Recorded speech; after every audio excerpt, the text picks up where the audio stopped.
Okay, I'd like to begin. I visited Kitty Hawk in 1993, but I was 90 years late. And only 5 people witnessed one of the most important events in the history of the world, the first flight. 2 lifeguards and 3 teenagers that happened to be around. Can you imagine how much you would pay to be there to see that first event? But only 5 people were there.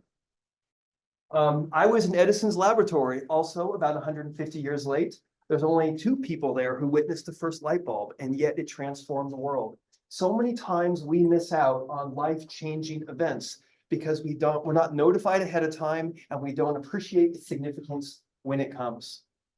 You should watch Steve Jobs' video when he announces the iPhone. It's hilarious because Steve Jobs is known for overhyping everything. But when you watch it, you realize that he did not appreciate the impact that device would have on the world. He underhyped it by an order of magnitude, okay? I remember when the Gospel Library came out, January 1st, 2012. But fortunately, I realized the importance of that. Because for the first time, it's going to save your annotations and your notes and your cross-references on a server. So if you change a device, you're not going to lose everything. If you get a new pair of scriptures, it's not going to be lost. You have all the space in the world to make notes. And using that as a tool to deepen your understanding of the gospel was transformative for me. That was one of the few times I actually appreciated the importance of events when it actually happened. But I'm here to tell you now that we're going to have a transformative event as big or perhaps even bigger than all those events, and it's happening right now. And if we look for it, we can incorporate these things into our life, okay? So in order to help you appreciate this, we're going to take a step down memory lane to figure out how people learned through the past. And we're going to start with the olden days. In the olden days, the only way for people to learn was to transmit things orally, okay? So there was no writing, and so there was usually a few people in a tribe or a group of people who carried forth the history, right? I mean, this is the dominant way the information was transmitted for most of human history, was by word of mouth. And what happens, of course, with word of mouth, things get exaggerated or altered or forgotten. Histories are forgotten, right? And then if you wanted to learn, you had to go sit at the feet of the prophets and the sages. You had to learn to them. You had to travel to them. You had to go great distance. You had to interrupt your life so you could follow them around and be their disciple and hope some of their knowledge came across them. But the problem is, of course, that when they're gone, then your opportunity is gone as well. Okay? And of course, we have many examples in history of people traveling great distance to hear the word at the one opportunity they're there. And even though we have more advanced ways to transmit understanding today, we still have echoes of this, don't we? We still travel to general conference. Why? I mean, we get a better view in front of our TV. It's a better experience when you read it. And yet, there's something built into our DNA about being there, isn't there? I remember when I was in college, Mikhail Gorbachev, shortly after he was voted out of being the president of the Russian Federation, came to my university and spoke. And it didn't matter what I had to say. Rats, I want that. It didn't matter what he had to say. What mattered was I heard it from the prophet himself. Okay? And we still have this kind of thing going on today. I'm going to call this the guru stage of information transmission. And it was the only way for people to learn for a long time. So if you did not have the privilege of being around the guru, then you do not have the opportunity to learn. What's the next stage to happen? Anyone? What's that? Written. That's right. So here we have the oldest example we have of writing. Okay, so writing transformed everything because now when you wrote it once, it can outlive the person whose ideas it came from, right? Interesting, Moses in 1350 roughly reduced the oral traditions of the scriptures into writing. So once again, most of human history, we didn't have the benefit of written scriptures. It was passed down orally from generation to generation to generation. Now, people realized that knowledge was power, so what did people do? They carefully locked away that power into private libraries. This is an example, this is the Prague Library, where the Catholic Church for years majority of the information in the world. And each one of these little columns here was geography or mathematics or science or biology or whatever. And very few people had access to it, only the privileged few. And in fact, in the Renaissance times, people's wealth, people's power was a reflection of the books they amassed because only they had access to it. Now, of course, we have orders of magnitude more information transmission than we had in the oral days, but it was still locked away to a precious few. Yeah. So we'll call this the private library phase. And then we had 1833. This little building was the first public library. You didn't have to be wealthy or of title. You could just go and rent a book. How cool is that? And then shortly thereafter, we had the Free Public Library of Philadelphia. And then the United States said, hey, I got an idea. Let's make a public library system for the entire country. This is going to be the Library of Congress. And of course, we have our library today. Now, I think it's no coincidence that the countries that adopted a public library system were also the ones that were the forefront of innovation and education in the world. If you look at the countries that were had the lion's share of patents and new innovations, it was all the ones that had public libraries. So this was absolutely a critical stage, way more than the private library stage we had before. So we'll call this the private library phase.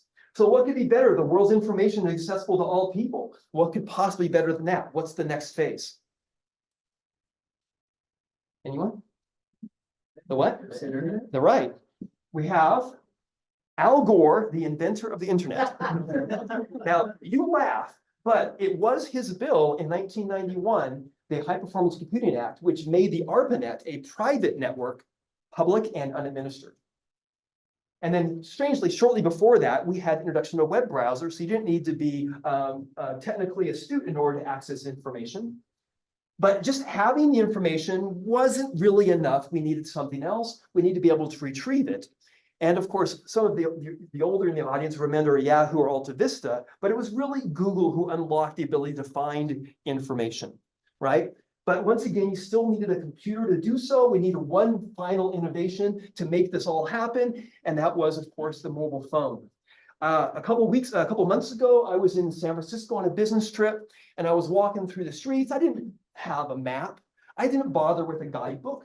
I was just walking along, enjoying the evening. The sun was setting. I was like, I'm hungry. They have Chinatown here. I wonder if they have some good dim sum.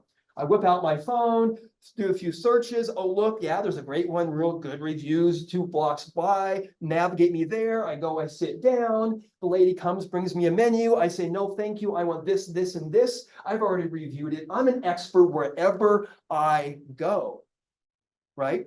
I want you to think just for a minute. I want you to think about what life was like 25 years ago, before you had the internet, about how we got information. I had a big stack of maps in my car. Every time I had a trip, I had to go to a travel agent, right? If I wanted to learn a new skill, I had to have the aid of a librarian, and I had to go through many, many books in order to figure out what I wanted. It was very difficult to learn. Now I'm an expert wherever I go. Think about how this has transformed education. Think about how when you were in college, they tested you on facts. No one tests anyone on facts anymore. Why? Facts are free, right? Facts are a Google search or a Siri request away, right? And so we had to change the way that we teach because of this new reality, right? We said, oh, the only thing that matters now is understanding and skills, right? Now, just to emphasize how much things have passed in 25 years, just to emphasize this, I want you to imagine that you're the only person you've ever met who does not have access to the internet in any way. I want you to imagine how you're going to have to now do your banking, how you're going to learn about the weather, how you're going to socialize, how you're going to shop, how you're going to do your job. You're the only person who doesn't have that. Tell me, how disadvantaged would you be? Right? You're in the dark ages, right? 10 years ago, before the phones made this accessible to more people, we used to call this a digital divide. The haves and the haves not. The people who had access to the world information in their pocket and those who did not. And it was a huge difference, right? But this change here, this is just another phase. This is just like reading, just like public libraries, right? It was just another phase, but we are on the cusp of a new phase, which perhaps, well, not even perhaps, this is way bigger than the internet was, way bigger than writing in public libraries, okay? Now, And what is that phase? Well, the title of my talk will probably clue it off, right? So the first inkling we had that something was amiss happened. Oh, that was the web goof phrase, right? The first inkling we had that something was happening was this. Does anyone recognize that? What is this? Yeah. Deep Blue, the IBM computer, beat not just any him, Kasparov, the best chess player who ever lived. Now, let me tell you, now it is interesting. Yeah, you throw a lot of computational power at it, maybe they'll win eventually. But the way that he won was perhaps more important. The way that Deep Blue won was that they took a whole bunch of chess games. Well, let me take a step back here. The way we used to teach chess players, we got a grandmaster that says, teach the computer how to play like you. We're like, yes, sir.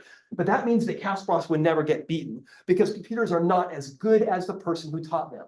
But they did something different with Deep Blue. They gave Deep Blue a whole bunch of games, and they said, hey, figure out the rules of the game based on example. And then figure out what makes for a good move by example. So tens of thousands of games that fed it to it. And then pretty soon it got to be a pretty good chess player. And it says, okay, now listen, you play yourself for about a month, 100 million games, okay? And then it got really good, but not as good as a human. It got as good as a computer. And so when it played Kasparov, Kasparov's like, whoa, I've never seen a move like that. That was totally original. That's because it invented it. It got better than its creators. That's what made Kasparov win. Another example, what's this? Watson, yes. And what's Watson doing? He's cleaning house with the two best Jeopardy players who ever lived, right? These clues are not straightforward, right? And they kind of play on each other. You have to learn as you go what's going on here, right? And it absolutely wiped the floor with them, right? Now, does anyone know what this is? This was far less common. Does anyone know what this is? Has anyone seen The Imitation Game? The movie, yeah? The main character, Alan Turing, was one of the pioneers for computers. And someone said to him, hey, can computers think? And he's like, no, they can't. They just compute. He said, well, how do you know if a computer can think? And the answer was, okay, well, we're going to come up with something, and I'll call it the Turing test. And the Turing test is this. If you have a computer, if you have a human on the other side of a computer and interacting with someone else, and then you have a computer interacting with someone else, can the person tell which one's the computer and which one's the human? And so Eugene Goodsman, which interestingly enough was a 13-year-old Ukrainian, this test was done in 2017, beat the Turing test. This was long before the modern technology we have, right? Turing test. So by most standards, Eugene is a human, is alive. Okay? But, you know, I don't have access to Deep Blue. I don't have access to Watson. I don't have access to, for instance, AI for Eugene. What was the next big event? Yeah, there we go. Now it's available to the world. Free of charge. Boom, there it is. Okay? So transformative, right? As big, perhaps bigger than the internet, than books, than the library, all the stuff we had before it. Okay, so I want to give you an idea of just what kind of a big deal this is. So when you think of ChatGPT, right? Which, by the way, is an awful name. We'll come up with a better name in just a minute here. When you think of ChatGPT, you think of this monster supercomputer with this huge cooling towers, technicians running around with white coats, and here we have a new request, we better deal with it, right? It must be a massive amount of computational power, right? That's what you're thinking. Okay, this right here is an SD card. I also have one in my pocket and one right here that's exactly the same size, okay? This is how much memory is required for ChatGPT. It costs $8, okay? It's 500 lines of code, which my students can do in about a week, okay? So the question is not, can this run on your phone? The question is when, right? Siri has an early version of this. Your phone will have this, one, perhaps two versions. Bill Gates said 5 years. I think he's very conservative with his estimate. Your next phone will have this in your pocket, okay? So that's number one. Number two is this. It right now costs about $100 million to train that data. What you do is you gather tons of information from the world, you churn it through a big data center, churns, and it comes up with a file big enough for your thumbnail, okay? But this graph shows how much value you get from that training data. And right now it's about 100 to 1. So you spend $1 on training set data, you're gonna get $100 worth of value, which means there are lots and lots and lots of companies that are highly motivated to make ChatGPT 4, 4.5, 5, whatever else you want to call it, okay? And this is gonna happen in a steamroller effect because a lot of business people realize this graph, okay? One more graph. This right here shows how big the training set has to be versus the IQ of the resulting model, okay? Basically, 10 times more data gives you an IQ bump of 15, okay? So they're gonna get smarter very fast. ChatGPT is right above 100 IQ now, depending on how you measure it. So 115 a year, 130, it's unbounded. It's unbounded. Your brain is bounded. This is not bounded. Okay. Got your attention, don't I? Okay. In the Matrix, don't suggest you watch Radar, but there was a scene, I hear, about Keanu Reeves, Neo, running off a building, jumping onto the edge of a helicopter. He gets on it. He gets in there, throws the agent out. He gets in the controls and he calls on base and says, "Teach me how to fly this thing." So they plug in a floppy disk, which had be an expert flyer of a helicopter. Okay, and boom, he was an expert, right? Just plugged it in, and they had a whole stack of different things that I could become an expert musician, expert rifleman. I could be a ninja expert, whatever else you want. Boom, boom, boom, boom, boom, right? That's what these are. They're adding about 2 a day. Okay, I can understand text to speech. I can create paintings. I can fly an airplane, or drive a car, or all these other things. They're adding these, just plug and play. So new expertise are being added constantly.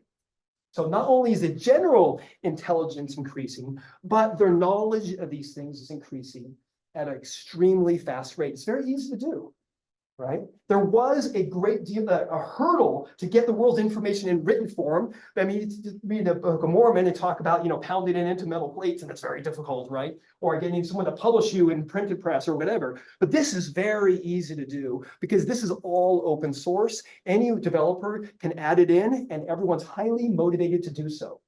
Okay, I remember I was sitting there, I gave a talk similar to this to my department a few months ago, and I was gonna say, man, it's gonna change everything. And then like the next day, Amazon came up with, hey, you can have an AI doctor.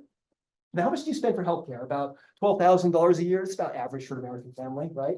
You can buy an AI doctor from Amazon today for $10 a month. Think about that, $10 a month. It can prescribe medicine. It never makes mistakes because it only makes a recommendation it can cite. Okay, $10 a month. And I was like, wow, that is so fast. And I'm like, oh, wait, they're so lazy. They just plugged it in. It took some flunky 5 minutes to plug it in. And you can go to the AI store and in OpenAI today and make your own private doctor. Costs you nothing. Okay, so to have your attention, big deal, right? Big deal, just like the airplane, just like the light bulb. You thought I was overhyping it. No, I'm Steve Jobs. I'm underhyping this. This is a big deal. So next step.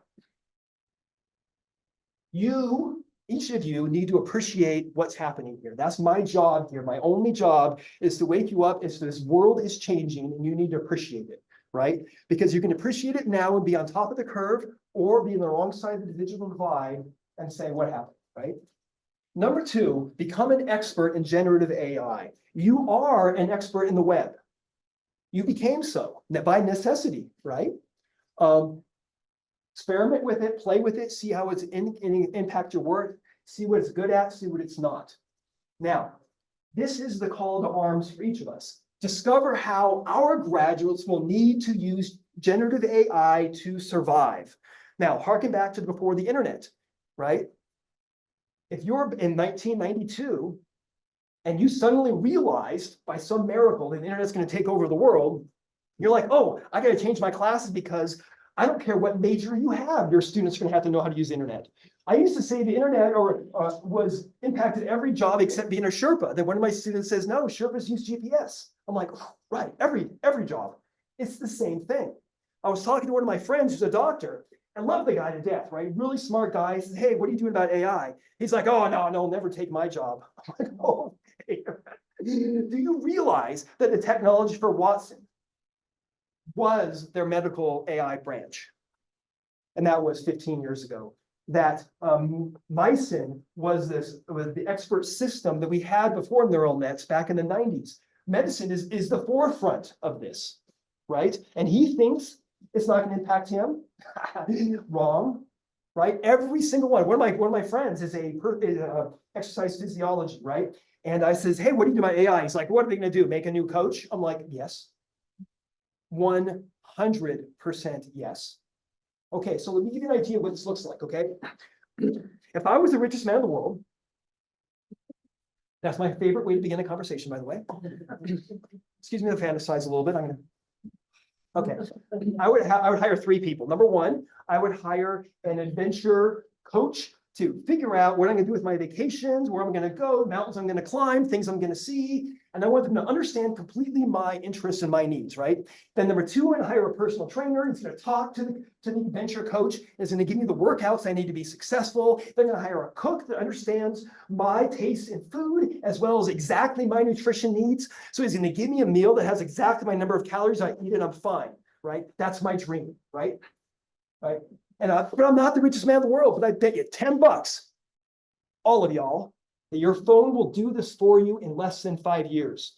Because right now, AI, as it currently stands, has something called the context window. That's how much information it can keep about your problem today. And it throws it out every time you have a new prompt, okay? Your phone is going to build that context window for you. It's going to understand you better than you understand yourself, right?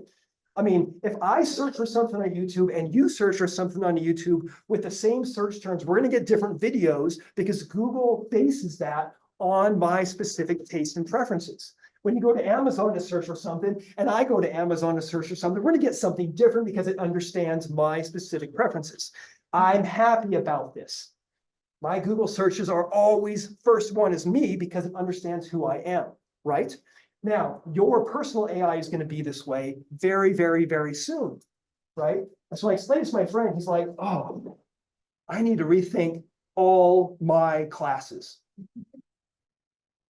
Yes, you do. Yes, you do. Every one of us do. Refactor your classes from the ground up to reflect this new reality. This is not about preventing plagiarism. This is about arming your students for the job and the workforce they're going to have to be in, their reality, before they graduate, right?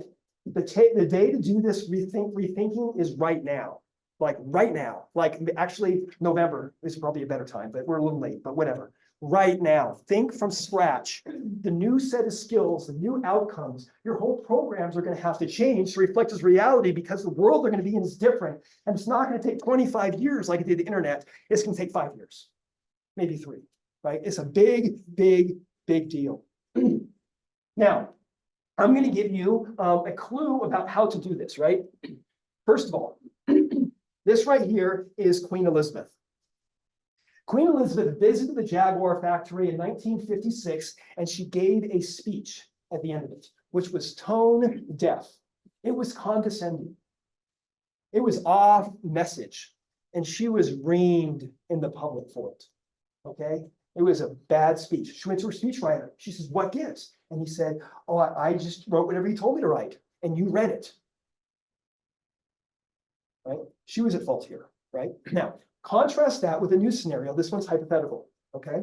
I want you to visualize a business person who needs to write a letter. So this business person calls in a secretary and says, hey, when you take dictation, the secretary says, okay. And the business person talks broadly about what this letter is about, okay? And then it says, and then the business person gets off topic, talks about lunch, and then comes back on topic. And this is, okay, go write the letter. The secretary runs off, writes the letter, comes right back. What do you think? The business person reads it and says, you missed this, take that out, make this a little bit more formal, and add this little bit. go back 3, 4 iterations, finally the letter is right. Sorry, what gender is the business person in your brain? What gender was the secretary in your brain? It took me 15 minutes to get ChatGPT to give me a female business person and a male secretary because it reflects the biases of the internet. I got it though. That's my prompt. So, okay. The difference between this business person and Queen Elizabeth is the business person managed the process. Queen Elizabeth simply accepted and read it. Got it? This is an appropriate use of AI. This is an inappropriate use of AI. Okay. Now, who wrote the letter? It was none of the secretary's ideas, and it was none of the business person's words, right? Right. This was the co-pilot. This was the manager. Our students need to be the manager, and the AI is the co-pilot. They need to understand effectively what the AI is capable of and what it's bad at, and manage the process. And most importantly, they need to sign off on it. Got it? Okay, so example, teaching Sunday school. Okay. Level 0, the guru level. Remember that before we had written words? The teacher reads the scripture aloud in class. Right? We've all seen this before. Level 1, the private library. The teacher hands out slips of paper with quotes and scriptures for the class to read. We've seen this before, haven't we? I control the information, but I expect you to be able to read. Level 2, public library. Assign the class to read various scriptures where the instructor gives them the chapter and verse. Now I expect you to have the book. Okay. Level 3, the internet. Give them a keyword and tell them to find everything related to that. Okay. I'm given the space in the Google scenario, right? Level 4, inform the class we're going to talk about something, have the class produce a few prompts, write the prompts on the board, debate the prompts, then ask the class to execute them and share their findings. Got it? Right? This is what teachers used to do. But now we're asking our students to do it. Whether it's Sunday school, whether it's in class, whatever, right? We're taking them to one level higher because we're making the computer do more of the rote work. Okay?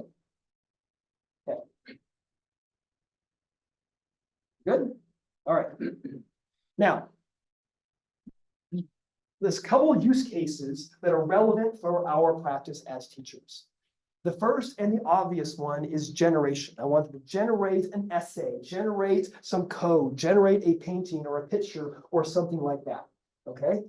The most popular use of AI is to generate something. This could be text, an essay, whatever I just said nonsense. Tips, provide loads of context. I want you to imagine that you are now assigned a brand new secretary and says, I want you to write me a letter. The secretary doesn't know you. The secretary doesn't know your business, your context, anything.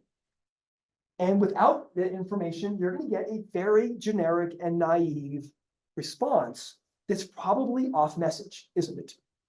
Right? Now, in this case, we have to build the context window. We have to tell the AI about your problem. Now, in the future, that context window will travel with you when it's on your phone, but right now we have to build it in every time you do anything, okay? And so my rule of thumb is this: 2, 3, 4 times bigger of a prompt than the output I expect. I tell them who I am. I'm a teacher at BYU, Idaho. I tell them what that means. It's a university, it's a 4-year university. I'm targeting specifically sophomores. I tell them what I teach. I teach software engineering and computer science. I tell them about my assignment. I tell them about the class. I'm having this page after page of description about it. Then I ask it a question. Okay, large amount of context. Okay, I'll give you an example. I go into the kitchen after I change out of my work clothes. My wife says, "Hey, can you help me with dinner?" I'm like, "You bet." She's like, "Cut these onions." I'm like, "Okay."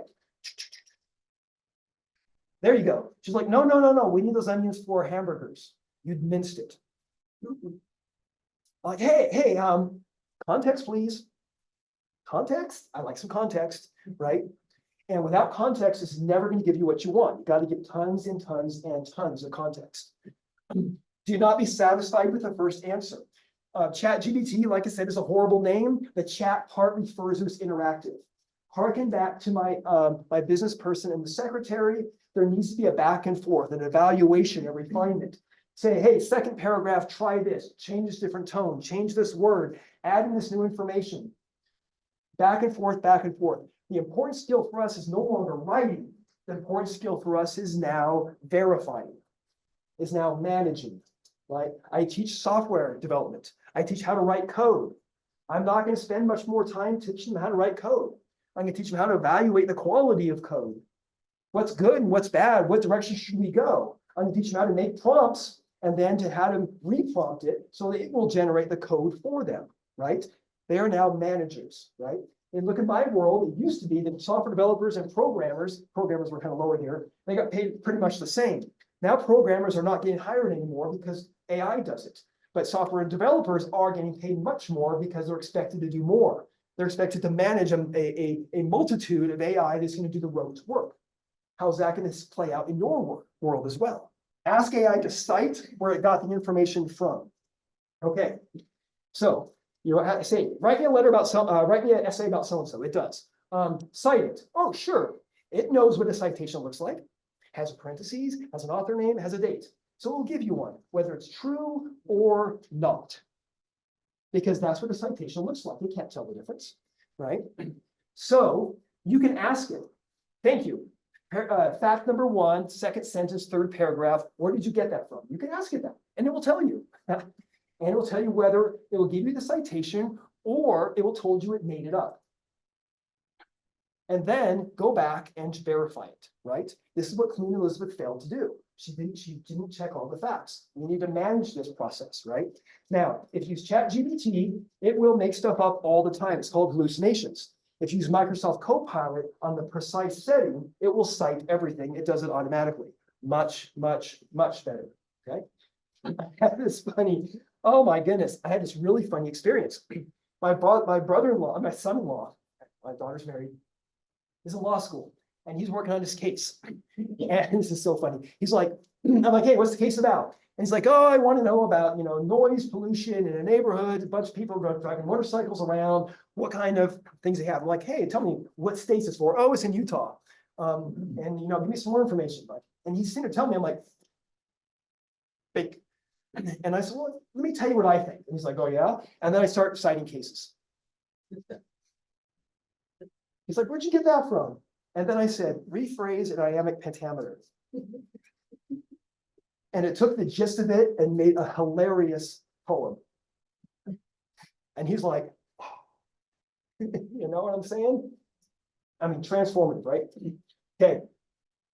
Oh, I shouldn't tell this story, but I'm going to. Okay, so I'm on the AI committee for the university. We're trying to figure out what policies and procedures we should use to make sure that university makes best use of this, right? And okay, we had a very interesting discussion on Friday, right? At the very end, the person in charge says, okay, the next thing we need to do is come up with a position statement that talks about the kind of things we did. I'm like, oh, okay. Oh, and he says, I mean, it needs to sound churchy, like make it sound like a Church of Jesus Christ of Latter-day Saints, pink, right? And he says, okay, does anyone have any questions? He's like, generate. And I said, oh, one more, copy, paste in the chat. Okay, this is so funny because everyone, you know, all these people all around campus, you know, they're like, and then suddenly they're like their mask came down, right? This is a big deal. And it was a really good paper chip. Principle over practice, cited scriptures. It was really awesome. Okay, so generative, right? This is the one we all know about. This is one we all know about. If your students will have to generate anything on graduation, then this should be a core part of your curriculum. Okay, what I used to do, I'm sorry, I'm on tangents like crazy. Okay, I used to have these assignments to say, hey, I want you to implement this certain sorting algorithm, and it looks something like this, and I wrote it all out. I never named the sort because I'll just Google it. And then the students struggle with it, right? In December, copy, paste, and not only did the AI name the sort, but it also gave me a very, very good analysis and result and a thorough analysis. I'm like, oh, you can get an A in all my classes. Just copy, paste, copy, paste, copy, paste. I mean, zero work required, right? So guess what I did this Christmas, right? I redid everything. Now, step number 1, I give them a demonstration by hand. Step number 2, I want you to give me a 1-paragraph description of how you would solve this problem. Step number 3, design it. Step number 4, have AI design it with your prompt from step 2, right? Now, compare and contrast your answers with AI, and from that, give me a new answer, right? They are required to use it because it's going to enable them. But now the emphasis on quality, the emphasis on evaluation is what I care about rather than the generation, because generation comes for free, and then I can hold them to a higher bar, right? Generation. All right, before we move on, questions about generation.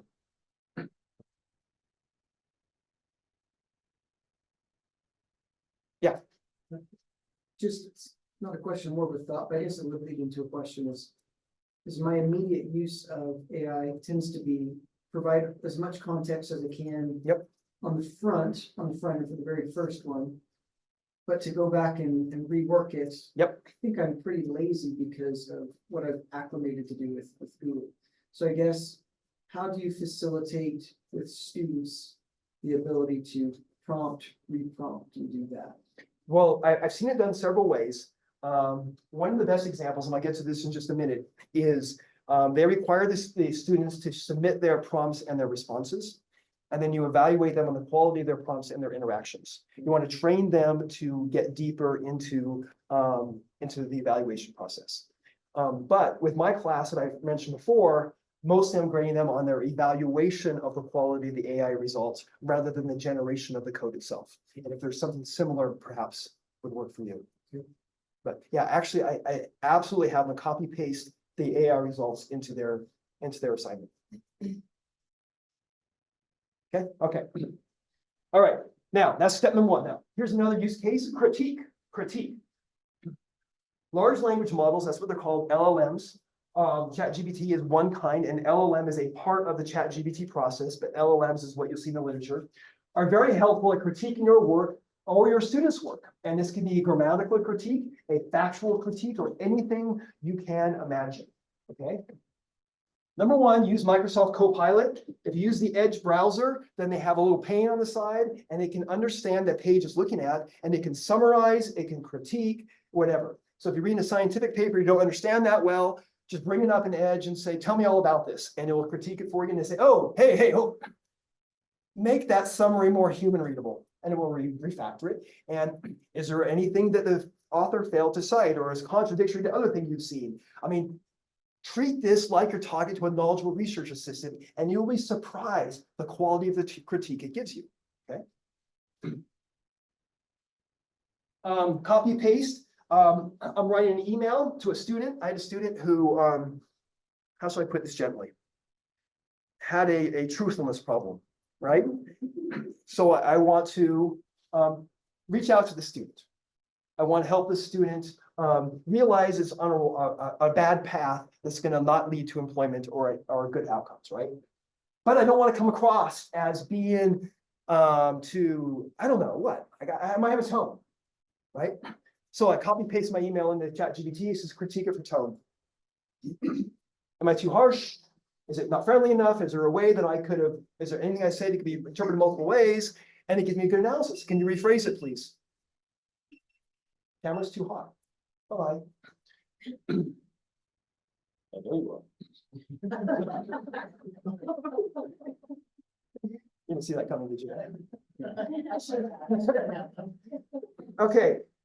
And it will give you a really good critique, right? You write something, you say, can you rephrase this more formally? Can you rephrase this IEEE standard or APA standard or something like this? And it will do it for you. It's very good at critiquing your writing. And be very specific about the types of evaluation you want. Don't say, is it good? If you ask a student, is it good? You're going to get a very generic answer. Say, please look at it from this perspective. And once again, the more context you give, the better. Like for an example, I give it large amounts of my writing. I says, how do you categorize my writing? It does. I said, okay, here's some new writing. Tell me how they compare. Is it consistent? Should I be more specific, or should I be more friendly, or more personable, or more inviting, or more inspiring? And it will help me with my own writing and make myself consistent with it. Questions, thoughts about critique?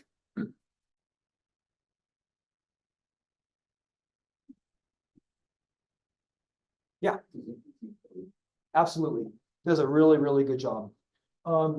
Possibly because, sorry, the question was, does it critique code? And the answer is yes. Possibly because, well, it's written code. But go back to that matrix example I had before. There are a lot of modules built into most of the language models which specifically understand code. There are some new stuff being built in today that understands music, that understands poetry, even non-rhyming poetry, that understands legal, that understands medical. All these different areas of expertise are coming on in waves, and it can critique it from a given perspective. But not only that, this is the crazy thing. I'm going to get to this in just a second here. It writes code, and it critiques its own code.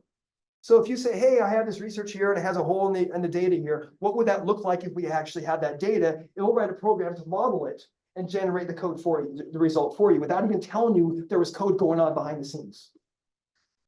It's very good. Yeah. With visual for generative art, Yes. And design, Yes. is there a way to have it critique, have a language model critique art currently? Oh yeah, it does that. You take your favorite painting and paste it in to ChatGPT or Microsoft Copilot, and you say, hey, what is the style of this artist? Where did it come from? You know, can you take this other piece of art and regenerate it in that style? So I'm doing that kind of stuff, but I guess I'm saying the students lack the ability to understand what the good image is. Yep, yep. And that's what we're trying to teach. And Yep. so I need to find a way to help them understand, not just to accept what's given to them. And knowing a lot is already part of getting there. Okay, I'm gonna get into the deep magic. I think it won't be in the future. I'm gonna get into the deep magic just for a second, Yeah. okay?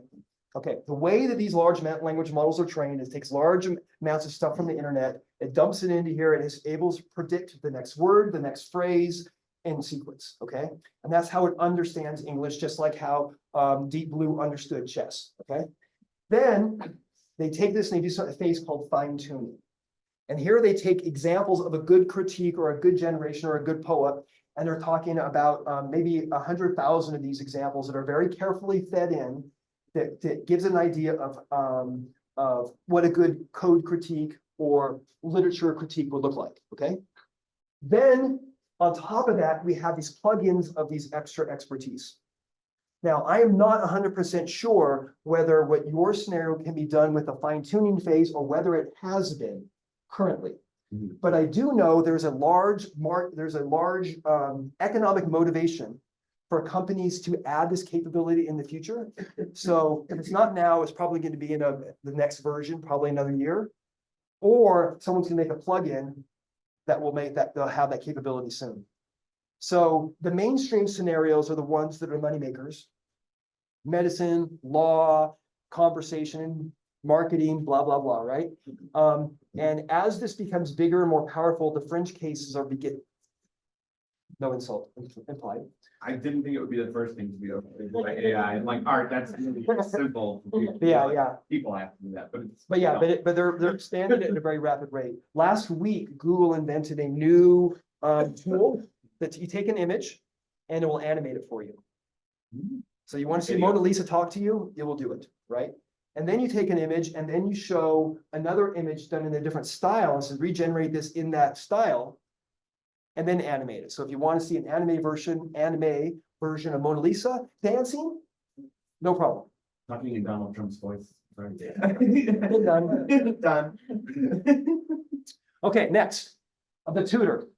Okay, now I'm going to blow you all away with this. You guys hold on to your britches. This is a big deal. This is a big deal. So you can ask the AI to act as a tutor to help understand a concept, prepare for a test, or verify your understanding of a topic. So it can generate questions. Okay. and they can explain a process or explain a result or why your answer is wrong or why your answer is right. And it can summarize and rephrase. Now, this is why this is such a big deal. Benjamin Bloom, we all know Benjamin Bloom, right?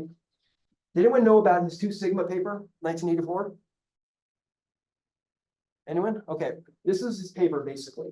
He says this is how learning happens for a usual classroom scenario. But if you have a one-on-one tutor, we have 2 standard deviations of performance gain. 2 standard deviations. A bad student is a good student. A mediocre student is exceptional. 2 standard deviations with an effective tutor, okay?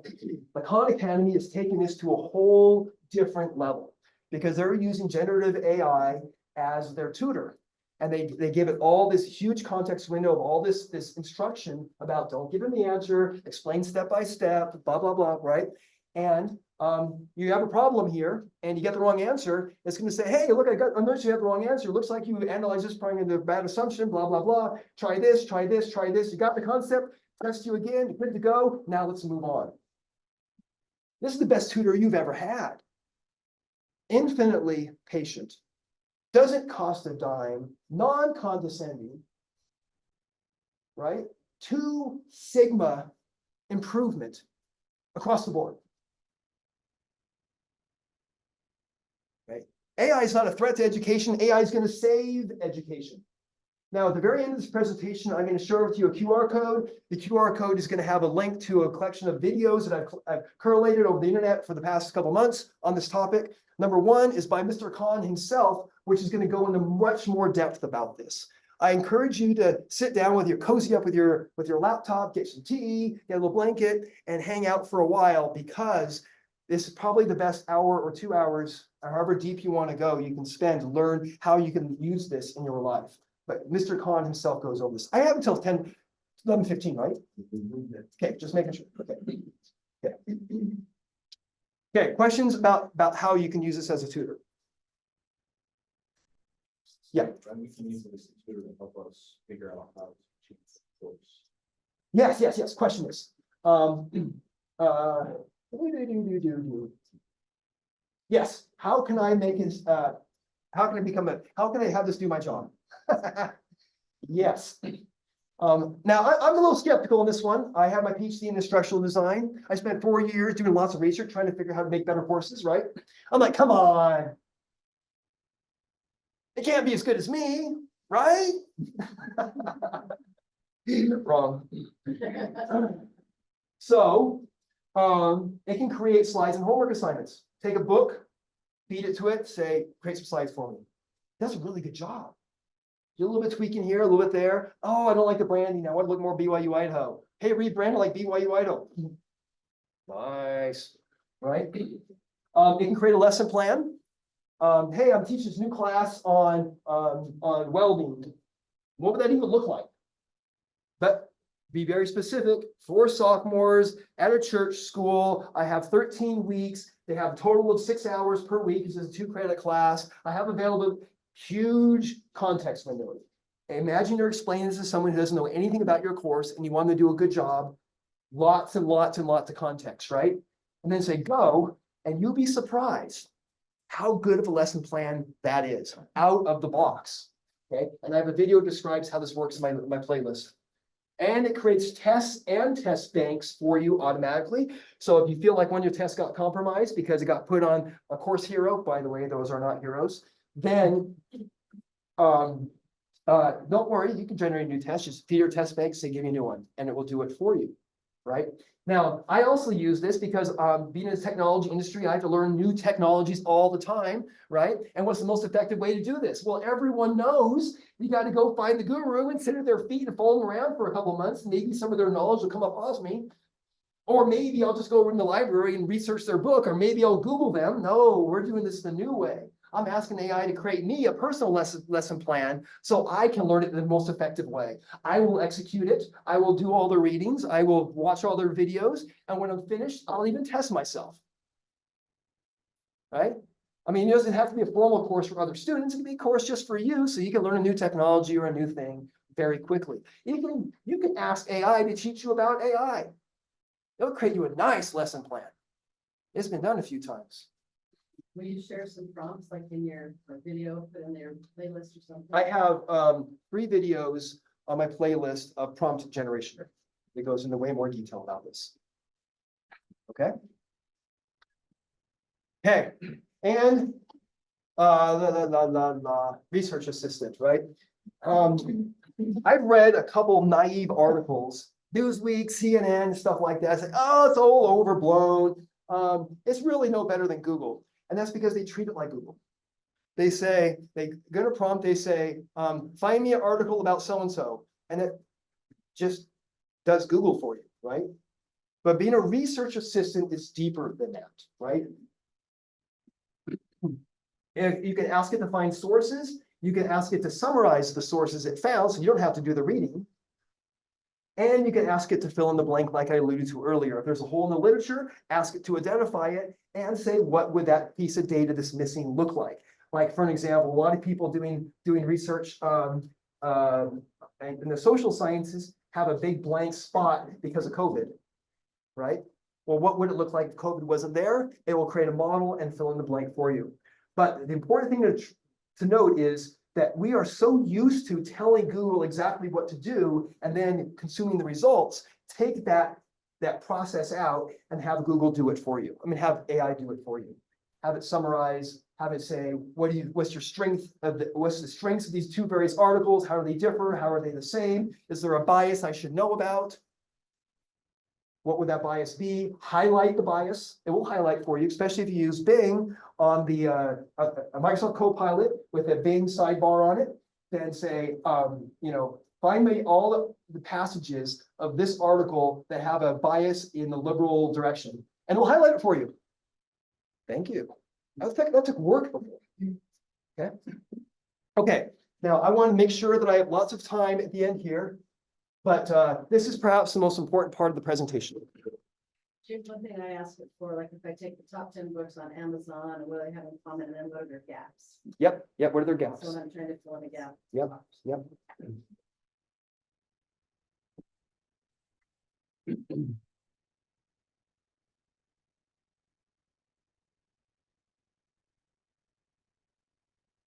So this playlist is going to start with a bunch of videos that talk about education specifically. Then it's going to talk, then a few videos talk about prompt generation.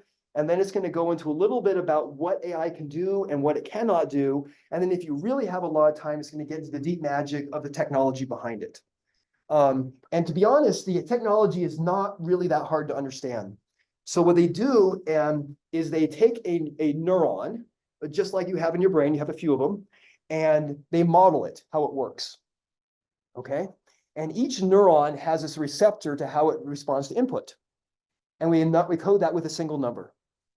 And now we're going to have about, in order to have, I think ChatGPT 3.5 has 70 trillion neurons, which is a very small part of your brain. And it trains those neurons to be, so it thinks and learns exactly the same way you and I do. And the interesting thing was, as I dive into this deeper and I realized how backpropagation works and how we strengthen stuff and how reinforcement learning, I'm like, oh my goodness, that's how I learn. That's why we have to read the scriptures every day. It's because we want to reinforce those pathways and that way of thinking so that it becomes part of who we are, right? So it's kind of a rabbit hole to dig into how this stuff works, but it's a really good insight into how the human brain works. But unlike a human brain, of course, we can pause the neural net and we can probe it and we can see what it is and we can discover more about how we think today. Okay, I gave you a fire hose of ideas and thoughts and concerns. Tell me, what are you thinking about this? We have 5 minutes for a discussion. Yes. I think it's amazing. I think there's so many applications that you can use it for. So how does, for instance, like an educator, a tutor, professor, keep this technology? How do they use it in a way that they keep their job and not lose their job? Now you're talking about the educator or the student? Well, like teachers, tutors. That's a good question. Okay, so I do love you, but I love the students more. So I'm completely focused on making sure that the student's experience is the best possible. They can be the most valuable in the workplace, they can have a job, they support the family. That's like 99.3% of my thinking. But I believe that if we, as educators, focus on that, then we will become the managers of the AI also, by necessity, right? There is still value to us because we got to keep the AI on path, right? At this current stage, and for the next maybe 5 or 6 years, we are still more creative. We still have more perspective. We still get on tangents less often than it does. It still needs to be managed, right? 5 or 6 years from now, I'm not sure that's going to be the case. Now, one final thought here on that subject. I told you how Kasparov was beaten by Deep Blue back in 1994. I remember watching it live. Watching a live chess tournament, not so exciting, but anyways, all chess players today use AI as their companion. And they play it and they practice on it. They have it analyze their moves, their strengths of their positions. This is my assumptions. If you don't use AI to practice being a good chess player, then you don't have a chance of being a grandmaster anymore, right? And I think the same thing is going to be true with us as well, is that we need to practice using it to make our position we can be more effective in our job. It will take me I've spent less time grading, less time authoring text, more time thinking deeply about what my students' experience is going to be a few years down the line, more time connecting with them on a social, on an emotional, on a spiritual level. Our roles are certainly going to have to change. I imagine all y'all are going to spend most of your day doing rote things, right? Most of our time going through endless papers of grading and whatever. That should go away in the very near future. Next thought, next concern. Yes. I had a student come to me and he said, "Can I evaluate my code, my computer code?" He says, he asked me to do it first, and then he said, "Can I do this in AI?" And I said, "Give it a shot." And it was amazing, but the main thing of what it did is it created him a better code. But then he went back and had to figure out why it was better. Yes. Than what he'd done. Yeah, the manager bit's I think critical. I've encouraged it a lot more. I just go ahead and write the code through AI, see Yeah. what it says about it. Require them to. Have the AI evaluate their code, have them paste that results into the assignment, and then have them respond to it. And say, "Oh, actually, I think you're wrong on this reason," or "I refactored it for that reason." And then we can see the growth. Yes.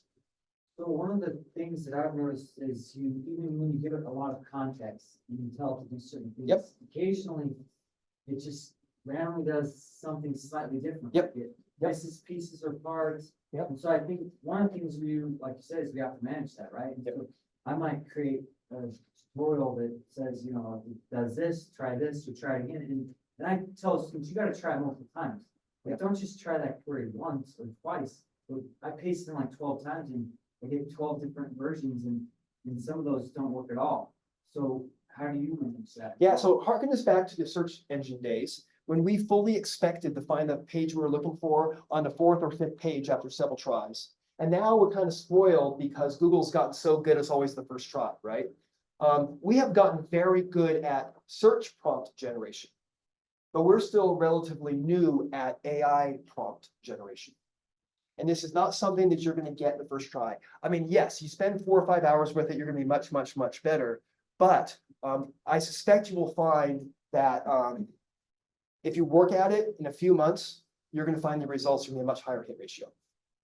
Yeah, I did notice if I use ChatGPT-4, like you download Bing on your phone. Yep. I get way better answers than on 3.5. Yeah, so I'm going to talk about that for like 15 seconds here.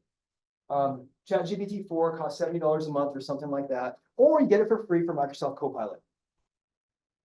ChatGPT-4 has about 10 times the number of neurons as 3.5, and the one that's coming out will be 10 times bigger than that. So I would expect an IQ rise of at least 15 points from 4 versus 3.5, and the next one as well.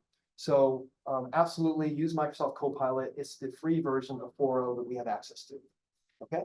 All right. On that bombshell, Go and be awesome.